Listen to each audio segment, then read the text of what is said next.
Let me tell you a truth. The world will try to steal your mornings. Emails will demand attention, notifications will tug at your focus, and the urgent will vie for your attention. But protecting this sacred time isn't selfish. It's necessary. It's how you ensure you're in control. As your morning routine becomes second nature, you'll naturally begin to incorporate more advanced practices. Visualization, strategic planning, meditation, and deeper exercise. These are the practices that will elevate your journey to personal mastery. Now let's talk about time. How often do you find yourself reacting instead of creating? You check your phone constantly. You jump from task to task, trying to put out fires, but never really making progress on what matters most to you. This is a battle many face, caught in the reactive mode of life. Let me bring back Marcus Aurelius's wisdom for a moment. Live in harmony with the present moment and be deliberate in your actions. It's about bringing intentionality to everything you do, not rushing, not multitasking, but giving each task the focus and energy it deserves. The first step in breaking free from reactive living is to perform a time audit. Track where your time goes for a week. Be brutally honest with yourself. How much time is spent scrolling through social media? How many hours are consumed with non-essential tasks? This process might sting at first, but clarity is key to change. Once you know where your time is slipping away, you can begin making the necessary adjustments. Next, it's about setting boundaries. Your time is sacred. You wouldn't let anyone walk into your home and start moving things around without your permission. Treat your time with the same level of respect. Begin using time blocking on your calendar, protecting time for important work, as you would your most valuable possessions. Let's talk about technology. We've all been there, mindlessly scrolling, trapped in the addictive cycle of notifications. Technology is supposed to serve you, but it often takes control, like a master rather than a tool. Set boundaries. Create phone-free zones during certain hours of the day. At first, it will feel uncomfortable, like breaking free from a toxic relationship. But over time, the peace and focus you'll regain will be well worth it. Just as your phone needs charging, so too does your body and mind. Rest isn't a luxury, it's essential for your survival. When you're well rested and recharged, you're not just functioning at your best, you're thriving. Schedule downtime with the same precision as you schedule work, because a ruler's power lies in their ability to lead with energy and clarity. Lastly, let's reflect on your physical environment, your kingdom. How often do you overlook the signals your body gives you? The tension in your shoulders, the tightness in your chest. These are not random. Your body is constantly communicating with you, telling you when things are out of balance. Paying attention to these signals allows you to make smarter decisions and lead your life from a place of true awareness. And what about money? Too often, we treat money like an adversary, something to be feared or avoided. But wealth, like any other resource, is a tool, one that can either limit or expand your freedom. Use it wisely. Remember the wisdom of Seneca. Wealth consists not in having great possessions, but in having few wants. The key to financial sovereignty is not about accumulating for the sake of accumulation. It's about using your resources to create the life you truly desire.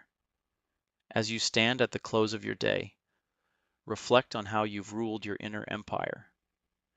Have your actions and decisions brought you closer to your goals, or have they diverted you from your true path?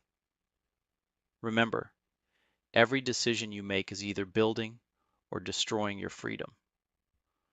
The Stoics believed that true power comes not from controlling the external world, but from mastering the internal world. Emotional freedom comes from responding to life with wisdom and intentionality, not from suppressing our emotions. Your life, your empire, is built one choice at a time. So take a moment to appreciate your progress. The journey toward mastery doesn't demand perfection, it demands perseverance. You are the emperor of your life. Every moment is an opportunity to practice stoic wisdom. I want you to imagine a storm, not of rain and wind, but of chaos, the mental storm we all face at some point, the constant barrage of thoughts, fears, anxieties, and worries that make it impossible to see clearly. Your mind is like a roiling ocean, waves crashing relentlessly, and in the midst of this storm, you step outside and begin to walk. Your feet touching the earth, the movement of your body, the rhythm of your breath, it all begins to calm the tempest inside you. The storm still rages, but now you are grounded, present, focused. You are no longer overwhelmed. You are no longer lost in the chaos. You are the still center, the calm within the storm. And this, my friend, is what walking does for you. It doesn't erase the difficulties of life. It doesn't solve every problem, but it puts you back in control. It allows you to regain your focus, to see clearly, and to approach your challenges with a calmness you wouldn't otherwise have. Now, if there were one skill to cultivate this year, one single gift that could shift your entire life, it would be concentration. The ability to lock in on what truly matters, to tune out the noise, to be fully present in each moment, no matter the distractions around you. Concentration is the rarest of abilities in this modern age. We are living in an era of constant distraction. Our phones, our emails, the endless social media feeds, they pull us in 1,000 directions, and we, like marionettes, follow their whims. But the ancient wisdom, as passed down by the Stoics and many others, tells us this: you must concentrate. You must be able to focus deeply on the task at hand with all your might. Marcus Aurelius, in his Meditations, speaks often of the importance of focusing on what is directly in front of you. He writes, "Concentrate on doing what is in front of you with precise and genuine seriousness." It's easy to get lost in the distractions, to let our minds wander to the next thing, the next problem, the next crisis. But this is where true wisdom and clarity come from, when you focus on the present moment. Seneca, too, lived amidst distractions. His life, like ours, was filled with noise. Imagine him in his Roman apartment surrounded by the sounds of a bustling city, the chaos of the streets below. Yet, in the midst of this, he managed to cultivate a sense of inner peace. He writes to a friend, "All outdoors may be bedlam, provided there is no disturbance within." It wasn't the world around him that caused him suffering. It was the noise inside. And this is where we must begin. Cultivating the ability to concentrate, to shut out the external noise, and to focus on what matters. This is a skill that requires practice, discipline, and patience. But once you master it, nothing can shake you. Not the demands of life, not the fears and doubts that plague you, and certainly not the distractions that constantly seek to pull your attention away.